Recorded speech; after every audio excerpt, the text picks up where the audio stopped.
വിവിധ രാജ്യങ്ങളുടെ പാസ്പോർട്ട് പട്ടികകളുടെ മൂല്യം അളക്കുന്ന ഹെൻലി പാസ്പോർട്ട് സൂചിക 2025 പ്രകാരം സിംഗപ്പൂർ തുടർച്ചയായി 2 വർഷവും ആഗോള റാങ്കിങ്ങിൽ 1-ാം സ്ഥാനം നിലനിർത്തി. സിംഗപ്പൂർ പാസ്പോർട്ട് ഉള്ളവർക്ക് 193 രാജ്യങ്ങളിലേക്ക് വിസ ഇല്ലാതെ യാത്ര ചെയ്യാം. ഹെൻലി ആസ്ഥാനമായുള്ള Henley and partners international at the air transport association നിന്ന് ശേഖരിച്ച വിവരങ്ങൾ ഉപയോഗിച്ചാണ് ഈ സൂചിക തയ്യാറാക്കുന്നത്. പാസ്പോർട്ട് ഉപയോഗിച്ച് വിസ ഇല്ലാതെ എത്ര രാജ്യങ്ങളിൽ പ്രവേശിക്കാം എന്നതിനെ അടിസ്ഥാനമാക്കിയാണ് റാങ്കിംഗ് നിശ്ചയിക്കുന്നത്. നിക്ഷേപത്തിലൂടെ താമസം, പൗരത്വാവകാശങ്ങൾ നേടുന്നതിലും ആഗോളതലത്തിൽ മുൻനിരയിലുള്ള സ്ഥാപനമാണ് ഹെൻലി ആൻഡ് പാർട്ട്നേഴ്സ്. ലോകമെമ്പാടുമുള്ള 60-ലധികം ഓഫീസുകളുമായി അവരുടെ ഉയർന്ന യോഗ്യതയുള്ള പ്രൊഫഷണലുകളുടെ ഒരു ടീം പ്രവർത്തിക്കുന്നു. സിംഗപ്പൂരിന്റെ പാസ്പോർട്ട് അതിന്റെ ഉടമകൾക്ക് 193 രാജ്യങ്ങളിലേക്ക് വിസ രഹിത പ്രവേശനം നൽകി 1-ാം സ്ഥാനം നിലനിർത്തുന്നു. ഇത് ആഗോള സഞ്ചാര സ്വാതന്ത്ര്യത്തിന്റെ കാര്യത്തിൽ സിംഗപ്പൂരിന്റെ പാസ്പോർട്ടിന്റെ അസാധാരണമായ ശക്തിക്ക് അടിവരയിടുന്നു. സിംഗപ്പൂരിന് തൊട്ടു പിൻപിലായി ജപ്പാനും ദക്ഷിണ കൊറിയയും 190 രാജ്യങ്ങളിലേക്ക് വിസ രഹിത പ്രവേശനവുമായി 2-ാം സ്ഥാനം പങ്കിടുന്നു. മുൻനിരയിൽ ഏഷ്യൻ ശക്തികളുടെ തുടർച്ചയായ ആധിപത്യം ഇതെടുത്തു കാണിക്കുന്നു. യൂറോപ്പിന്റെ സാമ്പത്തിക എഞ്ചിനായ ജർമ്മനി ഇത്തവണ 3-ാം സ്ഥാനത്തേക്ക് പിന്തള്ളപ്പെട്ടു. Denmark, Philippines, France, Ireland, Italy, Spain എന്നീ 7 രാജ്യങ്ങളും UN രാജ്യങ്ങളും ജർമ്മനിക്കൊപ്പം 3-ാം സ്ഥാനം പങ്കിട്ടു. ഈ രാജ്യക്കാർക്ക് 189 സ്ഥലങ്ങളിലേക്ക് വിസ രഹിത യാത്ര അനുവദനീയമാണ്. Australia, Belgium, lander, Thailand, നോർവ, Portugal, Sweden എന്നീ രാജ്യങ്ങൾ 188 രാജ്യങ്ങൾക്കും വിസ രഹിത പ്രവേശനവുമായി 4-ാം സ്ഥാനത്തെത്തി. പ്രാദേശിക ആധിപത്യത്തെ വെല്ലുവിളിക്കുന്ന ഏക നോൺ യൂറോപ്യൻ രാജ്യമായ ന്യൂസിലൻഡ്, ഗ്രീസും സ്വിറ്റ്സർലൻഡും 5-ാം സ്ഥാനത്താണ്.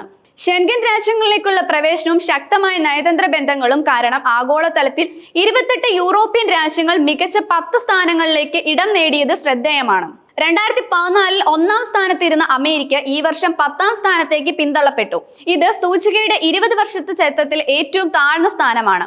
കുടിയേറ്റത്തിന്റെ കാര്യത്തിൽ ഇരു രാജ്യങ്ങളും കൂടുതൽ കർശനമായ നിയന്ത്രണങ്ങൾ ഏർപ്പെടുത്തിയതാണ് ഇതിന് കാരണമെന്നും കരുതപ്പെടുന്നു. 2015 1-ാം സ്ഥാനത്തായിരുന്ന യുണൈറ്റഡ് കിങ്ഡം ഇത്തവണ 186 രാജ്യങ്ങളിലേക്ക് വിസാരഹിത പ്രവേശനവുമായി 6-ാം സ്ഥാനത്താണ്. ഇന്ത്യക്ക് പട്ടികയിൽ മുന്നേറ്റമുണ്ടായി. 77-ാം സ്ഥാനത്തെത്തി ഇന്ത്യക്കാർക്ക് 59 രാജ്യങ്ങളിലേക്ക് വിസയില്ലാതെ യാത്ര ചെയ്യാനാകും. യൂറോപ്യൻ രാജ്യങ്ങളായ ബൈലൻസ്, കൊസോവ എന്നിവ ഇന്ത്യക്ക് പിന്നാലെയാണ്. UI കഴിഞ്ഞ 10 വർഷത്തിനിടെ 42-ാം സ്ഥാനത്ത് നിന്ന് 8-ാം സ്ഥാനത്തിലേക്ക് 34 സ്ഥാനങ്ങൾ മെച്ചപ്പെടുത്തി. മികച്ച നേട്ടങ്ങൾ കൈവരിക്കുന്നതിൽ മുൻപന്തിയിലാണ്. റാങ്കിങ്ങിൽ ആദ്യ 10-ൽ ഇടം നേടിയ ഏക മികച്ച നേട്ടമാണിത്. സൗദി അറേബ്യ 91-ാം സ്ഥാനത്താണ്. ചൈനയും ശ്രദ്ധേയമായ മുന്നേറ്റം കൈവരിച്ചിട്ടുണ്ട്. 2015 മുതൽ 94-ാം സ്ഥാനത്ത് നിന്ന് 60-ാം സ്ഥാനത്തേക്ക് 34 സ്ഥാനങ്ങൾ ഉയർന്നു. യൂറോപ്പിലെ ഷെങ്കൻ ഏരിയയിലേക്ക് ചൈന ഇതുവരെ വിസരഹിത പ്രവേശനം നേടിയിട്ടില്ല എന്നത് കണക്കിലെടുക്കുമ്പോൾ ഈ മുന്നേറ്റം വളരെ പ്രാധാന്യമർഹിക്കുന്നു. കഴിഞ്ഞ ദശകം പരിശോധിക്കുമ്പോൾ ഹെൻലി പാസ്പോർട്ട് സൂചികയിൽ ഭൂരിഭാഗം പാസ്പോർട്ടുകളും ശക്തി പ്രാപിക്കുകയും റാങ്കിങ്ങിൽ ഉയരുകയും ചെയ്തപ്പോൾ 16 രാജ്യങ്ങൾ മാത്രമാണ് റാങ്കിങ്ങിൽ താഴ്ന്നിട്ടുള്ളത്.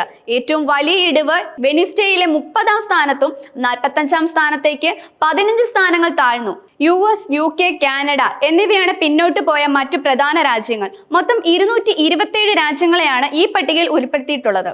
ഓരോ രാജ്യത്തിന്റെ ആഗോള സ്വാധീനത്തെയും നയതന്ത്ര ബന്ധങ്ങളെയും യാത്രാ സ്വാതന്ത്ര്യത്തെയും ഈ സൂചിക പ്രതിഫലിപ്പിക്കുന്നു. പാസ്പോർട്ട് ശക്തിയുടെയും ഈ മാറിക്കൊണ്ടിരിക്കുന്ന ഭൂപടം ആഗോള രാഷ്ട്രീയ സാമ്പത്തിക സാഹചര്യങ്ങളെക്കുറിച്ചുള്ള ഉൾക്കാഴ്ചകളും നൽകുന്നു.